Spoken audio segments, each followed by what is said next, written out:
താങ്കളുടെ ഫുഡിന്റെ ഭ്രമം എല്ലാവർക്കും അറിയാം. ഉണ്ടാക്കിയ ആദ്യത്തെ ഡിഷ് ഏതാ സർ? ആണോ?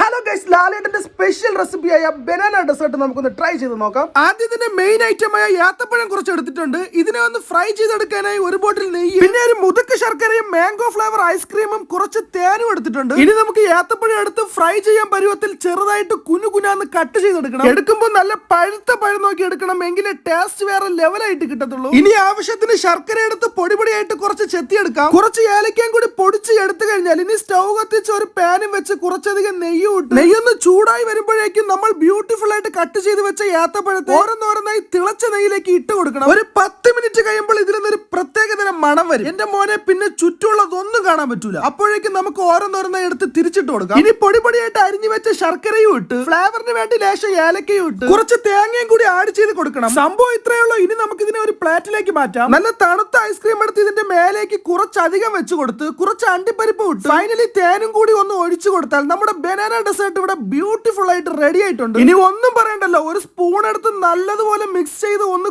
കോരി എടുത്ത് കഴിച്ചു നോക്കണം. എന്റെ മോനെ, വെറുതെ പറയണതല്ല, പിന്നെ ചുറ്റുമുള്ള ഒന്നും കാണാൻ പറ്റൂല, അത്രയ്ക്ക് ടേസ്റ്റ്. നല്ല അടിപൊളി കിടുക്കാച്ച സാധനം.